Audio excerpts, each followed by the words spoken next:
El silbido insistente de la cafetera italiana fue lo último que Teresa Navarro alcanzó a oír antes de que el mundo se ladease a su alrededor. Llevaba más de medio siglo repitiendo el mismo ritual: llenar la moka, apretarla con un giro exacto de muñeca, vigilar la llama hasta que el café ascendía, desligar el fogón y servirse la primera taza mientras la luz rosa del amanecer se filtraba por la ventana de su pequeño piso en el barrio de Sanz. Aquella mañana de febrero, sin embargo, su mano derecha titubeó a mitad de gesto.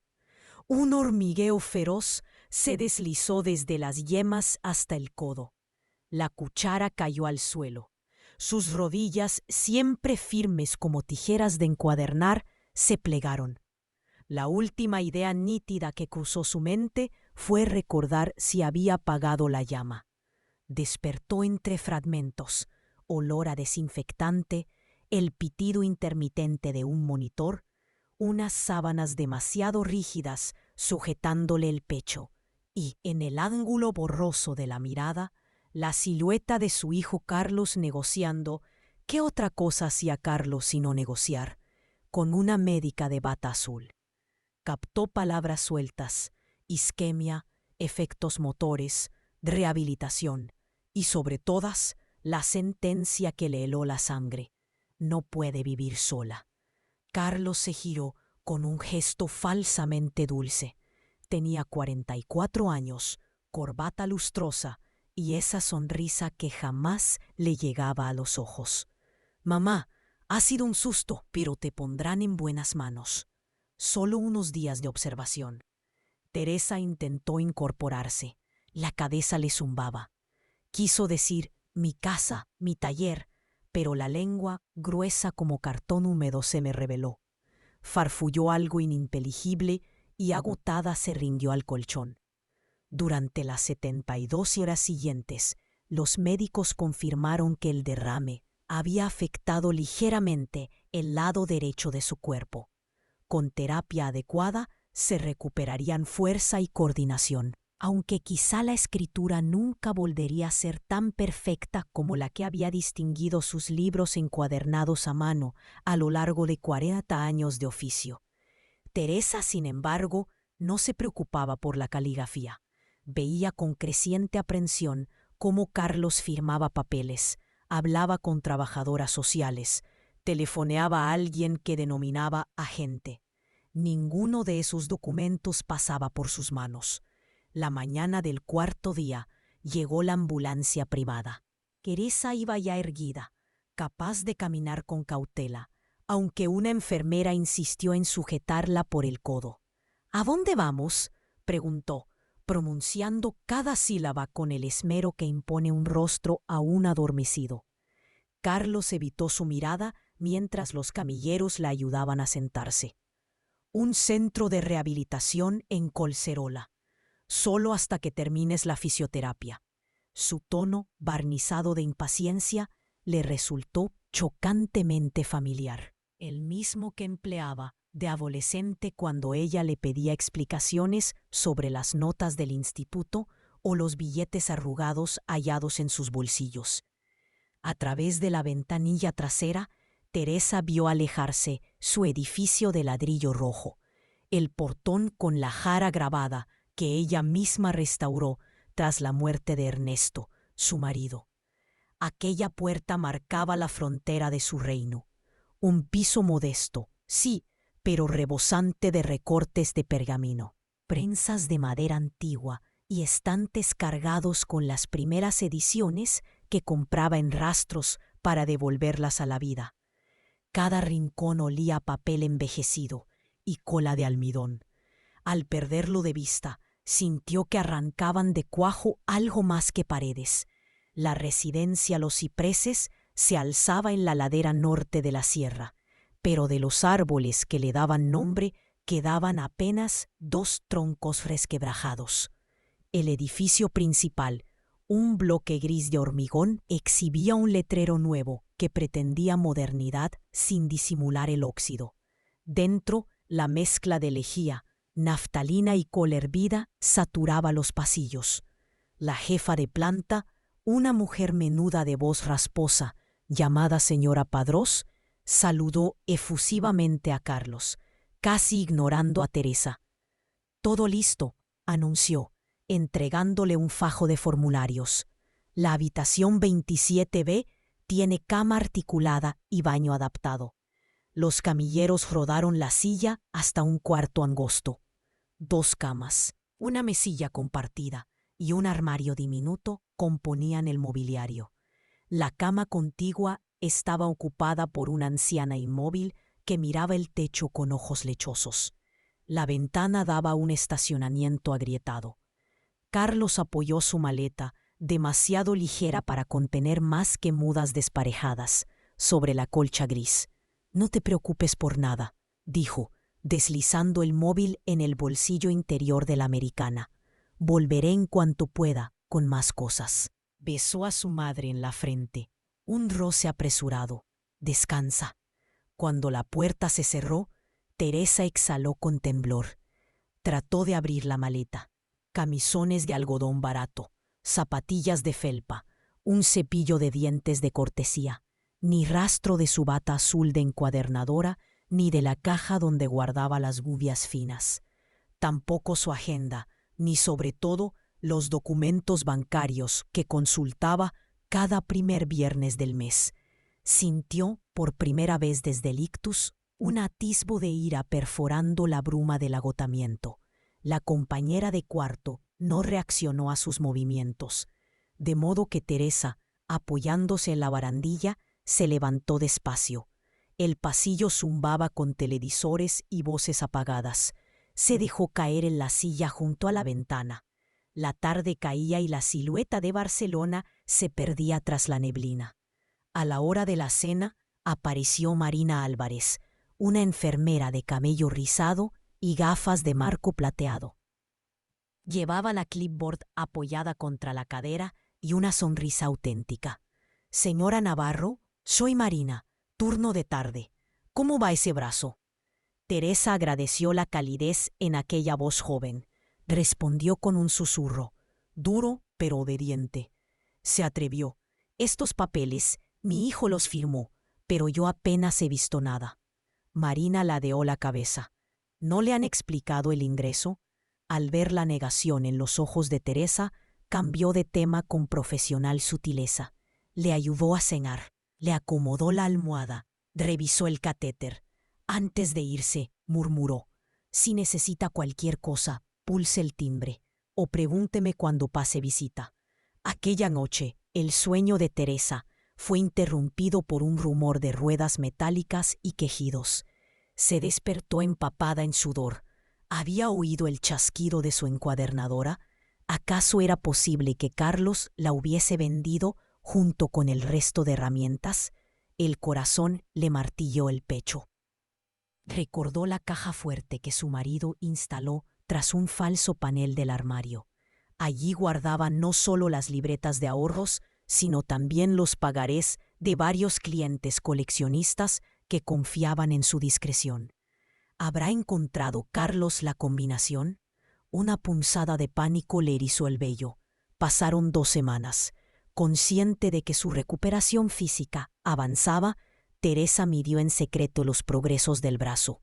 Podía sostener una pinza, trazar líneas lentas en un cuaderno. La cabeza, en cambio, bullía con preguntas. Carlos aparecía, cada vez con menos frecuencia, siempre deprisa, siempre con excusas. Le llevaba bombones que Teresa no podía masticar, o revistas del corazón que jamás había leído. Nunca mencionaba el piso, nunca traía correspondencia. Un martes lluvioso, Marina encontró a Teresa corrigiendo, con furia meticulosa, el dobladillo de la bata institucional. «Tiene manos de artesana», observó. «Fui encuadernadora», replicó Teresa con un destello de orgullo. 39 años reparando incunables y cosiendo lomos que otros daban por perdidos. Marina sonrió, apoyada en el marco de la puerta. «Mi abuela restauraba imágenes religiosas en madera. Decía que el secreto estaba en escuchar la veta antes de lijar. Se inclinó y bajó la voz. Perdone la indiscreción, pero su hijo preguntó por papeles bancarios la última vez que vino. No quise dárselos sin su visto bueno. Están en administración. Punto. Fue como recibir un latigazo. Teresa se aferró a la sábana. ¿Puedo verlos? Pediré permiso al supervisor, prometió Marina. Mientras, le he traído algo. Sacó un sobre marrón del bombillo. Lo dejó una vecina. Insistió en que nadie supiera. El remitente era Isabel Cortés, la dueña de la librería de viejos situada bajo el piso de Teresa. Al abrir la carta, un recorte de periódico se deslizó sobre la cama. Incendio nocturno arrasa un piso en Sants, sin heridos. Teresa absorbió cada palabra. El fuego se había declarado en la cocina. El inmueble llevaba días vacío. Los vecinos afirmaban que la propietaria se hallaba indefensa en una residencia. El seguro investigaba. El grito de Teresa quedó atrapado en la garganta. Su mundo, su taller, sus libros reducidos a cenizas, y ella sin entregarse. Buscó la fecha. Hacía 11 días. Carlos no había dicho nada. Sus dedos, a pesar de la rigidez, crisparon el papel. Dio un respingo que casi volcó la mesa auxiliar. Marina, alarmada, cerró la puerta. ¿Qué ocurre? Teresa le tendió la noticia. La enfermera leyó y su mirada se oscureció. Eso es muy grave. La anciana inspiró hondo. Necesito un teléfono que no pase por mi hijo. Y necesito mis papeles. Hay alguien que debe saber esto. Julia Santamaría, mi asesora financiera. Recordó con alivio la precaución que Ernesto le inculcó. Nunca confiar en un solo banco. Jamás revelar todas las cuentas. Marina dudó, atrapada entre la ética profesional y la compasión. Podrían despedirme si se enteran, pero suspiró. Esta noche, en mi descanso, traeré mi móvil. 5 minutos, nada más. Teresa apretó la mano de la joven. No olvidaré esto, hija. A las 2 de la madrugada, con el pasillo sumido en penumbra azul, Marina deslizó el teléfono en la palma de Teresa. Marcó el número de memoria. La oficina de Julia derivaba las llamadas urgentes al móvil personal. «Señora Navarro», contestó una voz ronca de sueño. Teresa tragó saliva. «Julia, necesito ayuda. Carlos, mi hijo». Las palabras se atropellaron hasta convertirse en un torrente. El ictus, la residencia, el incendio, el silencio culpable. Julia escuchó sin interrumpir. Al final, su tono adquirió filo. «Tus cuentas siguen intactas. Carlos no tiene poder notarial, pero el seguro del piso estaba a tu nombre. Si él cobró, hablamos de fraude. Déjame mover hilos». Teresa cerró los ojos, aturdida. Un nudo de rabia y alivio le comprimía el pecho. «Hay más. Temo que intente inhabilitarme para controlar mis bienes. Necesito salir de aquí antes de que lo haga». Silencio al otro lado. Luego, Julia habló despacio. «Conozco un lugar privado, especializado en rehabilitación cerca de Sitges. Nada ostentoso. Podría admitirte como paciente voluntaria sin informar a terceros». «¿Discreción total?» «Total. Mandaré un coche el lunes, pero tendrás que convencer al centro de que el traslado es médico. ¿Algún aliado allí?» Teresa miró a Marina, que aguardaba junto a la puerta. «Sí, una enfermera valiente». Julia exhaló. «Bien. Y Teresa, tu cuenta suiza puede financiar esto sin problemas. Prepara tu documentación, lo esencial, y avísame de cualquier movimiento de tu hijo». La llamada terminó. Marina recuperó el teléfono. «¿Todo bien?». Teresa respondió con una calma glacial que sorprendió a ambas. «Apenas empieza». La noche después de la llamada, Teresa despertó antes del amanecer. El pasillo olía a detergente barato y lluvia. Un reloj distante marcaba las 4. Había soñado con los lomos de cuero de la crónica de Nuremberg ardiendo como si fueran hojas secas. Sentada en la cama, repasó el plan que Julia y ella bosquejaron a toda prisa: conseguir sus documentos, retrasar cualquier intento de incapacitación legal y en menos de 6 días trasladarse a la clínica de Sitges sin que Carlos lo supiera. Cada paso requería la ayuda de Marina. cuya complicidad la conmovía y asustaba a partes iguales. Aquella mañana, la enfermera entró con el carrito de medicación y cerró la puerta con disimulo. «Tengo noticias», susurró. «Anoche revisé tu expediente. Hay una solicitud de tutela presentada por tu hijo en el juzgado de familia. Fechada hace 5 días. Alega deterioro cognitivo a raíz del ictus». Teresa sintió que el estómago se le encogía. «¿Ha aportado pruebas?» «Un informe firmado por el doctor Mercader, el geriatra externo que visita la residencia una vez al mes. Dice que tienes confusión intermitente y dificultad para gestionar tus finanzas. Lo curioso es que Mercader no te ha visto desde que ingresaste». Teresa apretó los puños. «Entonces está mintiendo, o alguien falsificó su firma». Marina asintió. «Podríamos pedirle al mismo doctor que te evalúe de verdad. Se presentará mañana para su ronda mensual. Si le contamos la situación, quizá rectifique». «Hazlo», decidió Teresa. «Y necesito mis documentos, DNI, tarjetas, extractos. ¿Puedes sacarlos de administración?» Marina vaciló. «Están en la caja fuerte de la dirección.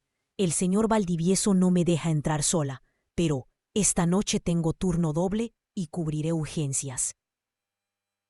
Puedo simular un error en la alarma contra incendios. Cuando todos evacúen el ala B, entraré al despacho». Teresa tomó aire. «Es arriesgado. Si te despiden, te repito como mi abuela decía, si no luchas por lo justo, el polvo de la vida te acaba tapando la boca». Marina sonrió con tristeza. «Y aquí sobra polvo». Al mediodía, Carlos apareció con un ramo de lirios y un traje demasiado caro para una visita en días laborables. Evitó saludar a la compañera de cuarto, la señora Laluesa, y se sentó junto a Teresa con un suspiro teatral. «Estás mejor», observó, hojeando el tensiómetro como si supiera leer sus cifras. «Tienes buen color». Teresa sostuvo su mirada. «Me recupero, sí. Han reiniciado mi fisioterapia con pesas más pesadas». Pronunció cada palabra despacio, sin temblor, para que notara la firmeza de su voz. Carlos se removió. «He traído papeles para que firmes, cuestiones de seguro. Con tu letra dañada te será difícil, pero basta con tu huella digital. El abogado dice que es lo mejor, así no te preocupas por nada». Abrió una carpeta y deslizó varios documentos sobre la mesa plegable.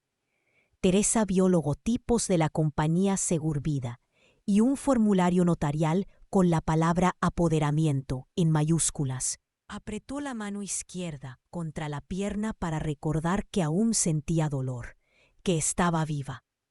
«Qué diligente», murmuró. «¿Por qué tanta prisa?» Carlos se encogió de hombros con fingida inocencia.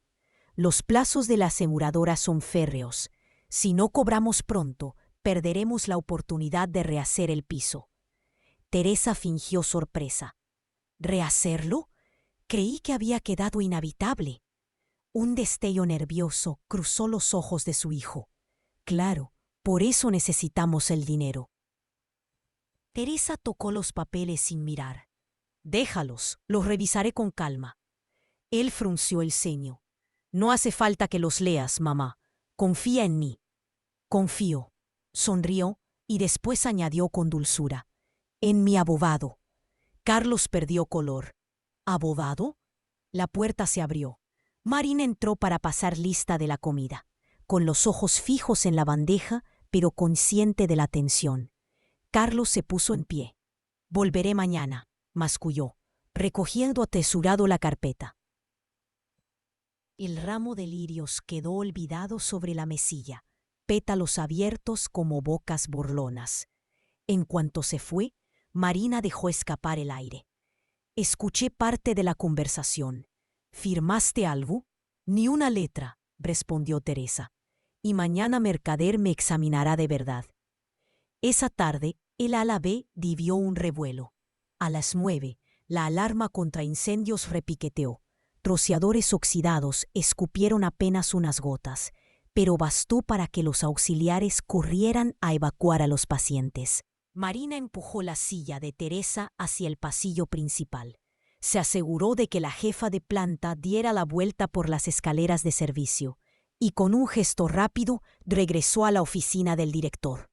La cerradura se abrió con la tarjeta maestra que Marina había tomado prestada. Teresa dejó centinela en la puerta. Dentro, el despacho olía a colonia rancia y a tabaco oculto. Al fondo, una caja de seguridad digital empotrada en la pared. Marina tecleó el código. Había visto al asistente marcarlo varias veces. 1997, año de inauguración de la residencia. Y la pantalla parpadeó en verde. Sacos de expedientes, medicamentos controlados, sobres precintados. Encontraron una carpeta con la etiqueta Navarro Teresa. Dentro, DNI, tarjeta sanitaria, libretas de ahorro y un sobre con el logotipo de Segurovida. Marina fotografió cada hoja con su móvil y devolvió las originales a la carpeta. Menos una. La copia del poder notarial en blanco que Carlos pretendía firmar a su madre. Esa se la guardó Teresa bajo la bata. Frente a la puerta, la anciana sintió un vértigo repentino. Su vida reducida a papeles, su futuro pendiendo de un archivo. Pero el sonido distante de pasos la empujó fuera de su ensimismamiento. Cerraron la caja, recolocaron todo y salieron justo cuando la jefa de planta retornaba con cara crispada. ¿Todo en orden?, preguntó Marina, con la voz más neutra del mundo. La señora Padrós no sospechó nada. Estaba demasiado ocupada, regañando a un celador que, en la estampida, olvidó frenar la cama de ruedas de la señora Fortuny. A la mañana siguiente, el doctor Mercader llegó puntual. Pelo canoso rasurado, bata pulcra, ojeras de quien hace turnos en 3 clínicas para llegar a fin de mes. Saludó a Teresa con formalidad, mientras repasaba su historial en la tablet. Veamos, señora Navarro. Según mi último informe, presenta confusión. Frunció el ceño. Pero no tengo registrado haberla visto desde el 10 de enero. Y la firma a ti exhibe esa fecha. Teresa sostuvo sus ojos. Ese informe es falso. Usted no me examinó, y estoy dispuesta a demostrar que mi estado cognitivo es totalmente funcional. Mercader se sentó en una silla plegable e inició pruebas sencillas: orientación temporal, recuerdo inmediato y tardío, serie de restas de 7. Teresa respondió con solvencia aplastante. Incluso se permitió preguntar por la etimología de isquemia para mostrar control léxico. El médico terminó con una nota admirativa. Su memoria de trabajo es excelente. No encuentro indicios de deterioro severo, solo secuelas motoras menores. Con fisioterapia intensiva recuperará la mayoría de funciones. Teresa respiró aliviada. ¿Podría plasmar eso en un informe fechado hoy?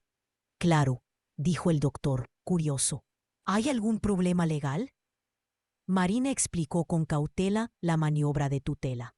Mercader apretó los labios. Usar mi firma falseada en un juzgado. Tendré que denunciar, pero antes emitiré el certificado correcto. Imprimió 2 copias, una para el centro y otra para la paciente. Teresa la guardó como si fuera un seguro de vida. Ya contaban con los documentos, la revisión médica favorable y el traslado planeado para el lunes. Faltaba solo un obstáculo: Valdivieso. El director debía autorizar la salida. Ese fin de semana, la residencia perdió la poca calma que la sostenía. La caldera se averió. Hizo frío en las habitaciones. 2 auxiliares se ausentaron por gripe. Otros cubrieron turnos dobles. En aquel caos, Teresa no vio a Carlos, tampoco recibió llamadas. Supuso que él aguardaba la resolución del juzgado con confianza. Que espere sentado, pensó.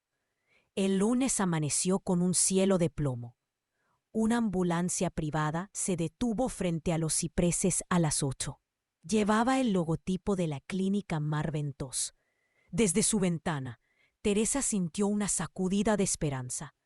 Había empaquetado sus cosas en una bolsa de viaje.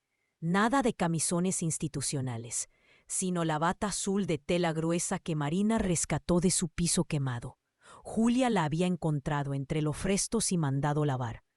Un cuaderno nuevo y la copia del poder falsificado. Marina fue a buscar la firma de autorización de Valdivieso. Lo encontró discutiendo con un proveedor por teléfono.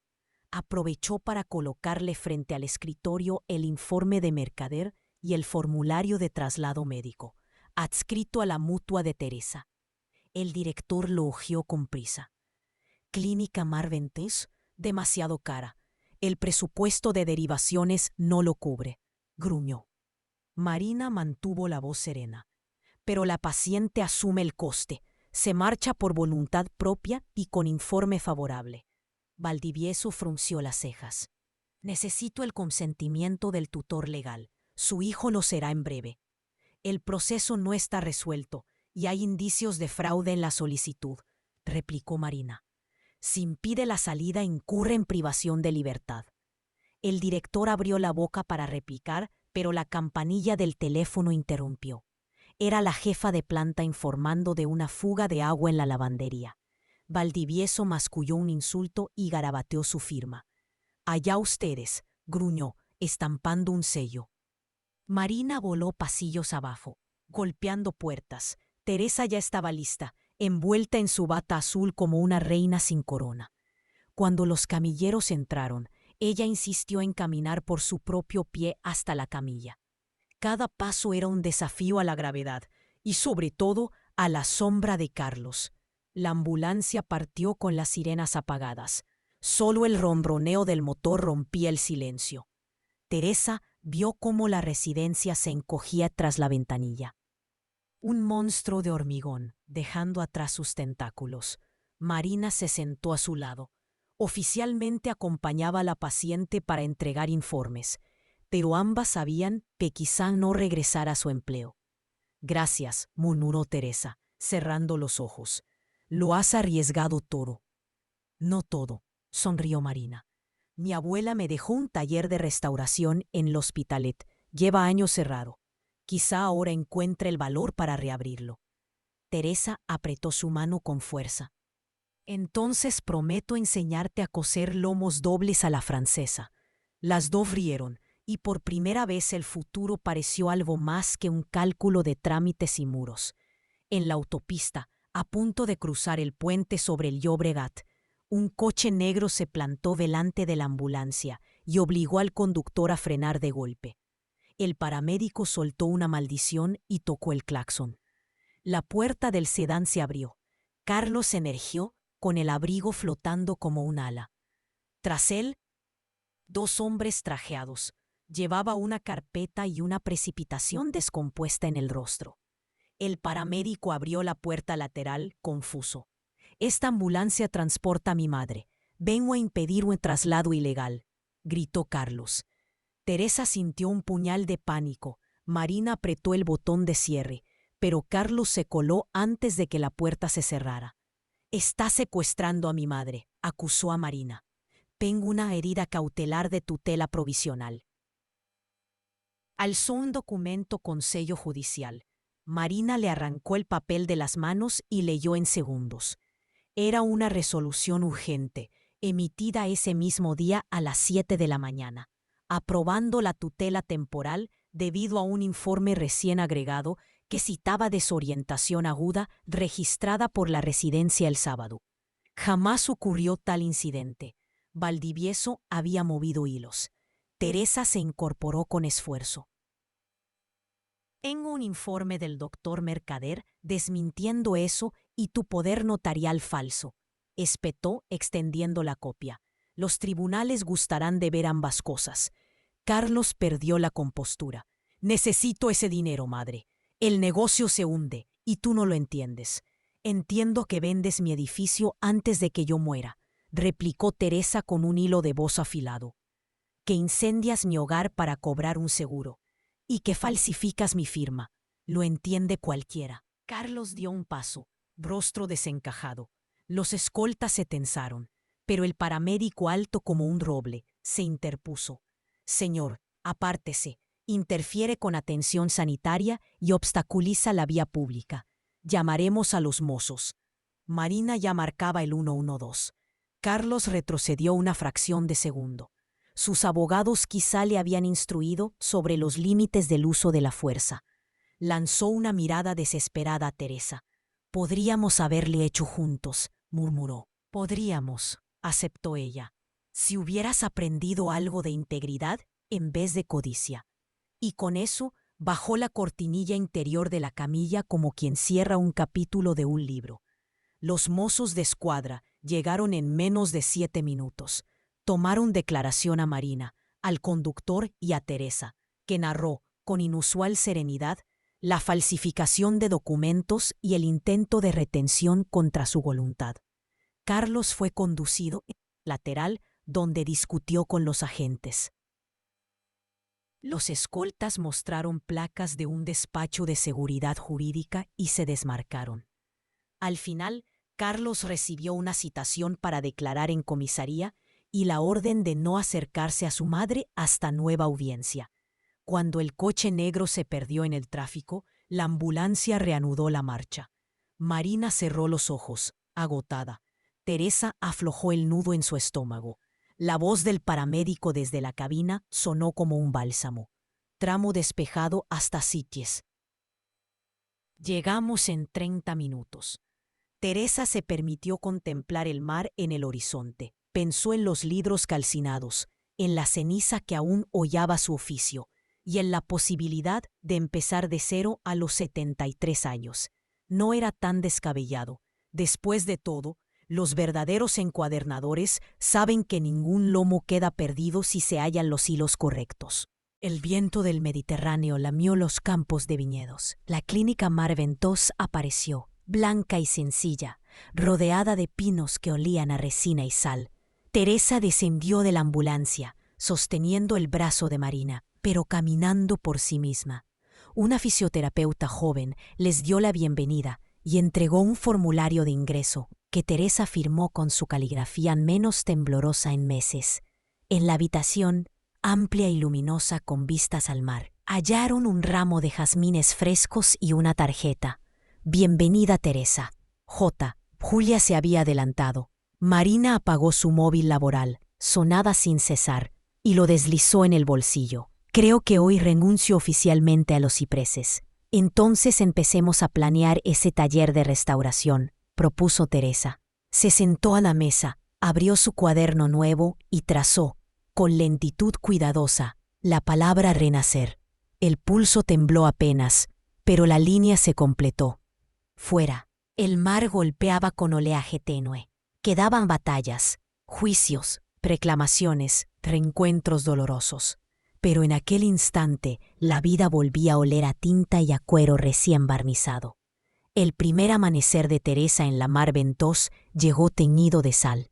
Desde su cama vio cómo una cortina púrpura ascendía detrás de la línea del Mediterráneo, y comprendió, sin necesidad de metáforas, que aquella luz no regresaría jamás a la residencia de Collserola.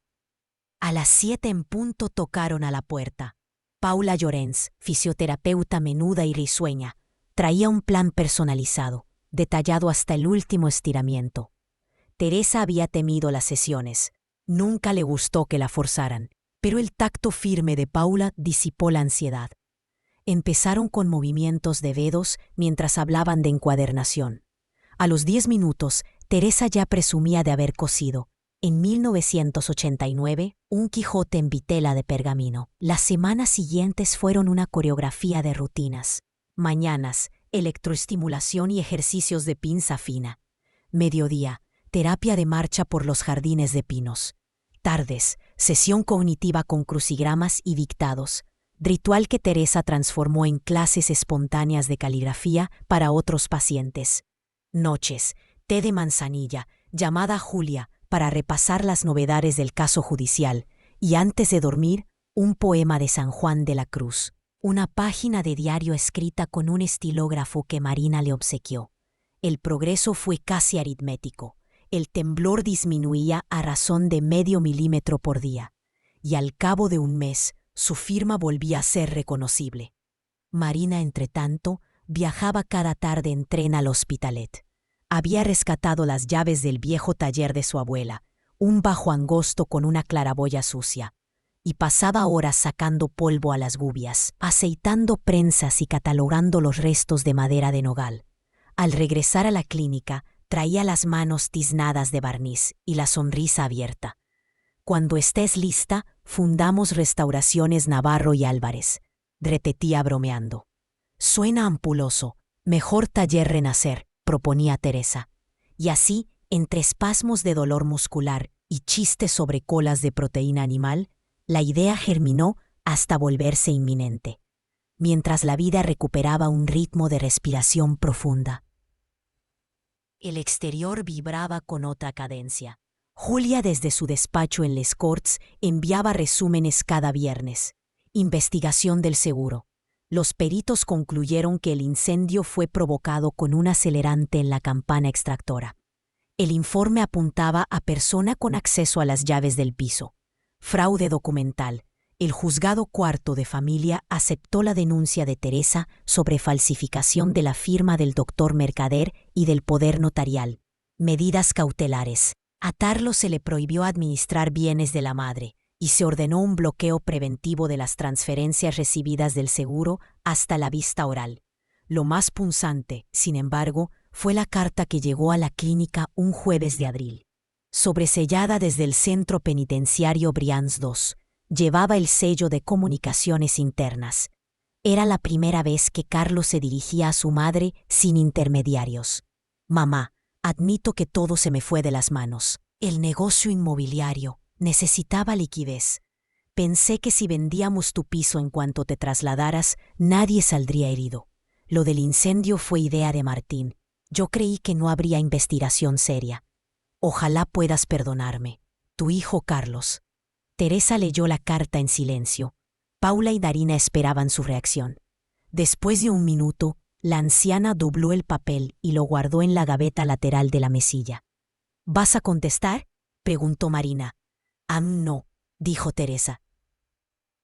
«Primero necesito que aprenda que el arrepentimiento cuesta sudor, no tinta barata». Con un bastón liviano y la rodillera ortopédica, Teresa recibió el alta parcial para salir acompañada. Eligieron un sábado nuboso, ideal para evitar a los turistas. Bajaron la cuesta que separa la clínica del casco viejo y se detuvieron ante un escaparate polvoriento. Librería Pujol, anticuaria. Dentro se amontonaban volúmenes y lomo, mapas raídos, láminas botánicas. A Teresa se le encendieron los ojos. El dueño, Andreu Pujol, era un hombre huesudo con gafas de aumento. Se sorprendió de que alguien reparara en la tienda. El turismo había sustituido a los bibliófilos. Cuando Teresa se presentó como encuadernadora jubilada, él dejó escapar un suspiro. «Tengo un Atlas Blaeu hecho jirones desde hace 2 años. Si lo salvo, quizá venda la tienda entera y me retire». Negociaron en minutos. Teresa y Marina restaurarían el Atlas a cambio de 300 euros y espacio gratuito en un altillo para montar un mini taller piloto. Andreu, encantado, les entregó un manojo de llaves y desapareció entre montañas de papel. Aquella primera tarde retiraron las telarañas bajo la viga central y colocaron 2 mesas plegables. Marina fotografió el antes y después para un incipiente perfil de Instagram, Taller Renacer. El 22 de junio, el Palacio de Justicia de Barcelona abría sus ventanas para ventilar un bochorno inédito. Teresa acudió, con ayuda de Julia y de una escolta de la Policía Autonómica. La Fiscalía había solicitado protección testifical por presunta coacción familiar. En la sala, Carlos aparentaba 10 años más viejo. Su abogado pactaba un tono conciliador.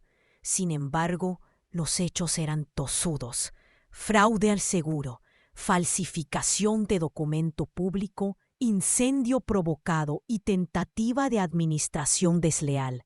El Ministerio Fiscal ofreció 4 años de prisión con atenuante de colaboración si aceptaba responsabilidad y restituía la indemnización. Teresa subió al estrado con paso firme.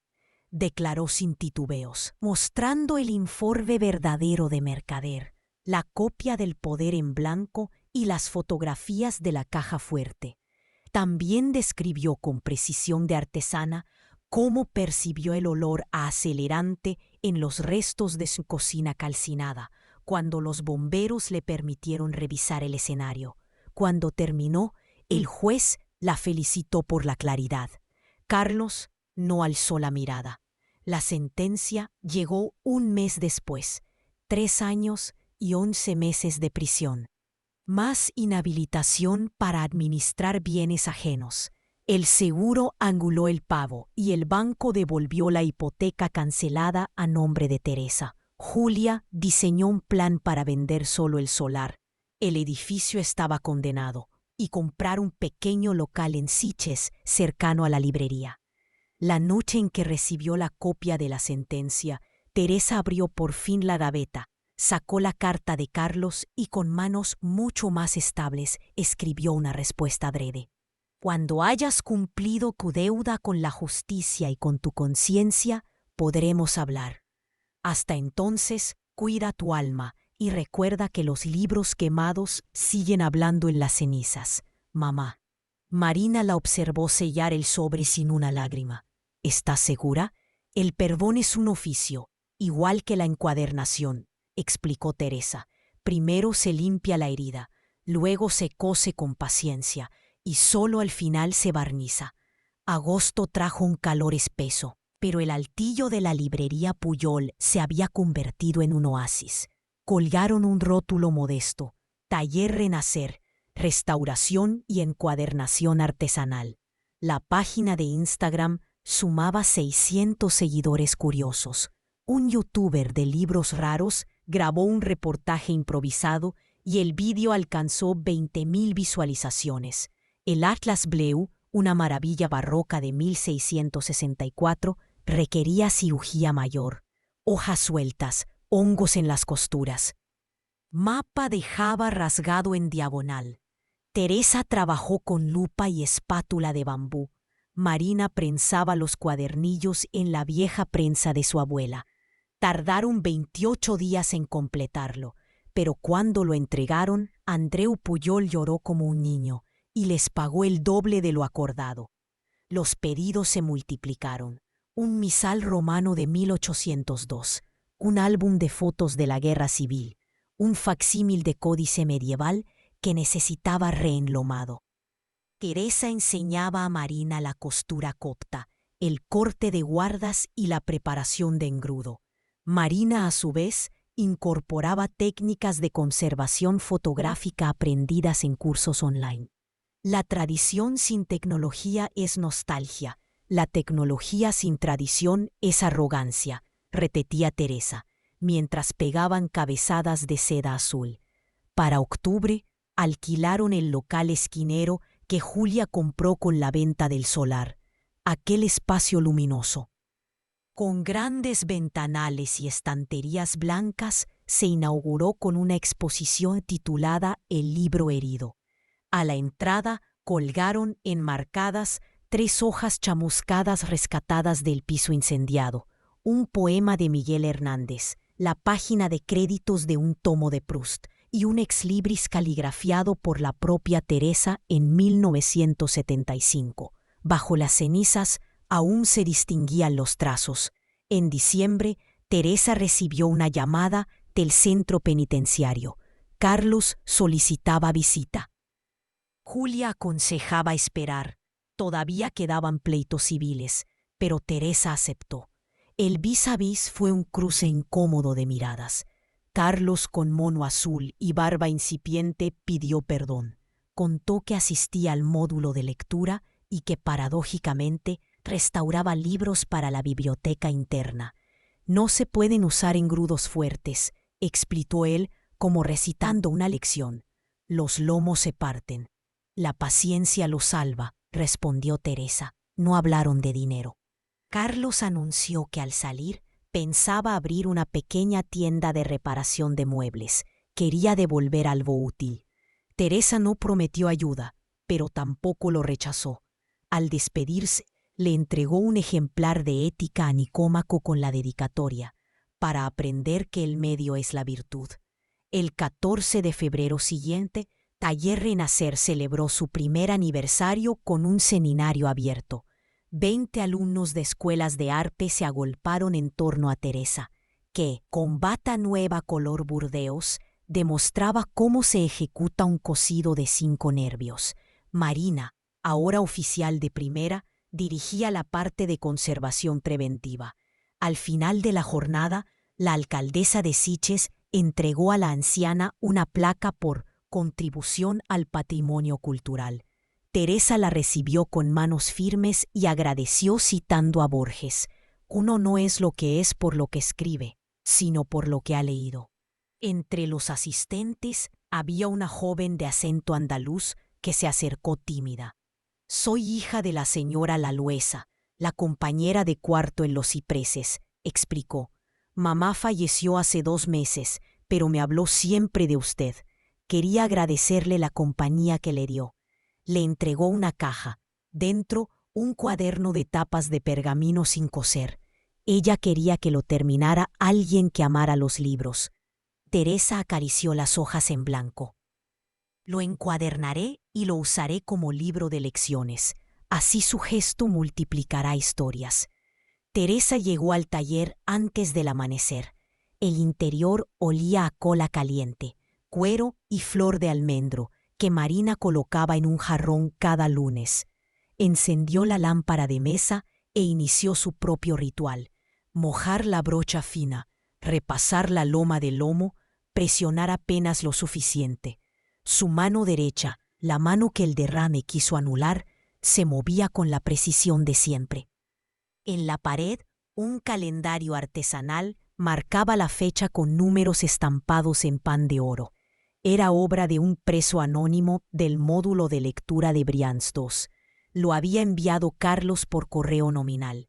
Debajo, un post-it decía: «Sigo aprendiendo a coser recto. Gracias, mamá». Teresa sonrió. Alzó la cabeza hacia los ventanales. El sol emergía dorando los bordes de los tejados. Todavía habría juicios, impuestos, achaques físicos. La vida no guarda finales redondos. Pero aquel instante se sostenía, nítido y vibrante, como la primera hoja inmaculada de un cuaderno nuevo.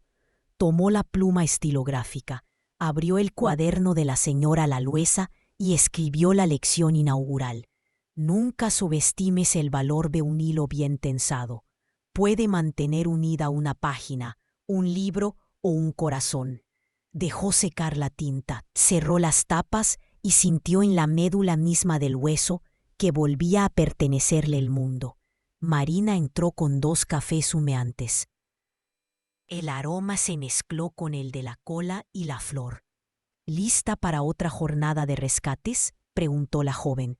«Siempre», respondió Teresa, girando la prensa con el gesto perfecto de quien, pese a incendios y traiciones, todavía sabe enderezar los márgenes torcidos de la vida. Y así terminó esta historia. Pero dime, ¿tú qué habrías hecho en su lugar? Si te gustó esta historia, hay muchas más esperándote.